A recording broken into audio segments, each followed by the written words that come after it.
നമസ്കാരം. കേരളത്തിലുള്ള ഫിനാൻസ് മിനിസ്റ്ററോട് ചെറിയൊരു ചോദ്യമാണ്. നമുക്ക് അതിനെക്കുറിച്ച് വലിയ വിവരമില്ല ആ ഒരു പാർട്ടിലേക്ക്. എന്നാലും ഒരു ചോദ്യം ചോദിക്കുകയാണ്. ഇന്നലെ അച്ചൻകോവിൽ പോകുന്ന സമയത്ത് ഒരു അമ്മൂമ്മ നമ്മളടുത്ത് വന്നിട്ട് പെട്രോൾ വേണമെന്ന് ചോദിച്ചു വണ്ടി പാർക്ക് ചെയ്ത സമയത്ത്. അപ്പോഴത്തേക്ക് നമ്മൾ പറഞ്ഞു കുഴപ്പമില്ല, നമ്മളതിൽ ഉണ്ട് അത്യാവശ്യം, പിന്നെ തമിഴ്നാട്ടിൽ പോയി ഫുൾ ടാങ്ക് അടിച്ചിട്ട് പോകുമെന്ന് പറഞ്ഞു.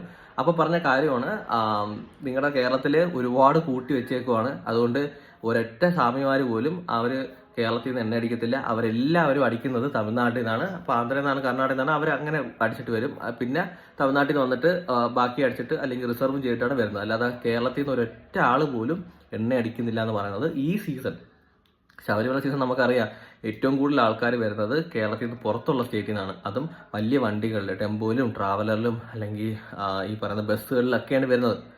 അവർ ശരിക്കും പറഞ്ഞാൽ 1 ലിറ്റർ പോലും കേരളത്തിൽ നിന്ന് അടിക്കുന്നില്ല എന്ന് പറയുമ്പം അത് ശരിക്കും നമ്മുടെ എക്കണോമിയിൽ ഉണ്ടാകുന്ന പ്രശ്നം ഒന്ന് ആലോചിച്ച് നോക്കണം.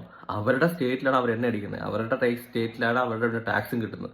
നമുക്കിവിടെ ഒരു ലാഭവും നമുക്ക് അതിൽ നിന്ന് കിട്ടത്തില്ല. ബാക്കി കിട്ടുന്നതൊക്കെ ശബരിമലയ്ക്ക് വരുന്നവർ ബാക്കി ഫുഡിന്റെയും പിന്നെ അമ്പലത്തിൽ കൊടുക്കുന്ന ക്യാഷ് മാത്രമേ ഉള്ളൂ. പണ്ടൊക്കെ 10,000 കോടി രൂപയാണ് ഇൻഡയറക്ട്ലി നമുക്കൊരു സീസൺ വഴി കിട്ടുന്നതെന്നൊക്കെ ഒരു കണക്ക് ഞാൻ കേട്ടിട്ടുണ്ട് പണ്ട് 10-ലൊക്കെ വന്നിട്ടുള്ളത്.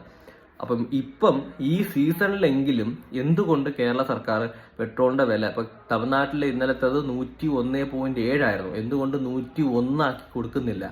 അങ്ങനെ കൊടുത്തു കഴിഞ്ഞാൽ ലാഭം ഉണ്ടാവോ നഷ്ടം ഉണ്ടാവോ എന്ന ചെറിയൊരു ചോദ്യമാണ് എനിക്ക് ചോദിക്കാനുള്ളത്. അതിന്റെ കൂടെ ഞാൻ ഒരു കണക്കൂടെ പറഞ്ഞുതരാം. ഇപ്പം നമ്മുടെ കയ്യിൽ ഒരു 5 രൂപയ്ക്ക് ഒരു പേന ഇരിക്കുന്നു. 1000 പേര് ഇത് വാങ്ങി 5000 രൂപ നമുക്ക് കിട്ടി. അതിൽ നിന്നൊരു 20% നമുക്ക് കിട്ടുന്ന പ്രോഫിറ്റ് എന്ന് പറയുന്നത്. ബാക്കിയൊക്കെ കമ്പനി ഉണ്ടോ? സെയിം സമയത്ത് നമ്മൾ ഒരു 2 രൂപയ്ക്ക് പേന വിൽക്കുന്നു, അതൊരു 10,000 പേര് വാങ്ങിയെന്ന് വെച്ചു, അപ്പോൾ അത് 20,000 രൂപയ്ക്ക് പുറത്ത് ലാഭമാവും.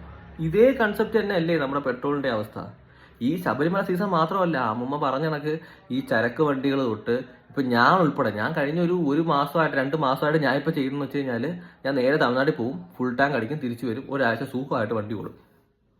സോ ഇതാണ് അവസ്ഥ എന്ന് പറയുന്നത്. എന്തുകൊണ്ട് കേരള സർക്കാരിന് പെട്രോളിന്റെ വില 101 ആക്കിക്കൂടാ? ഇവർക്ക് ഇപ്പൊ കിട്ടുന്ന ലാഭത്തിനേക്കാളും കൂടുതൽ ലാഭം കിട്ടും. പിന്നെ ഒരു കാര്യം പറയാനുള്ളത് ഫിനാൻസ് മിനിസ്റ്ററോട്, ലോട്ടറി ഡെയിലി 2 ആക്കുന്നത് കുറച്ചുകൂടെ ലാഭകരമായിരിക്കും. കാരണം ഈ ബോർഡർ സ്ഥലങ്ങളിൽ തമിഴ്നാട്ടിലെ ഡ്രൈവേഴ്സും തമിഴ്നാട്ടിലെ ആൾക്കാരൊക്കെ നല്ല രീതിയിൽ കെട്ടുകണക്കിനാണ് ലോട്ടറി വാങ്ങിക്കൊണ്ട് പോകുന്നത്. ഇന്നലെ കണ്ട കാഴ്ചയാണ്.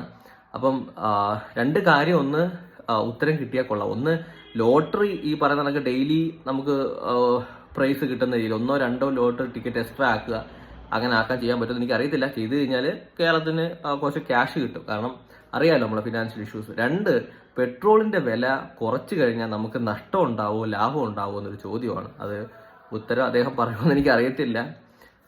എനിവേസ് ജസ്റ്റ് പറഞ്ഞതേ ഉള്ളൂ.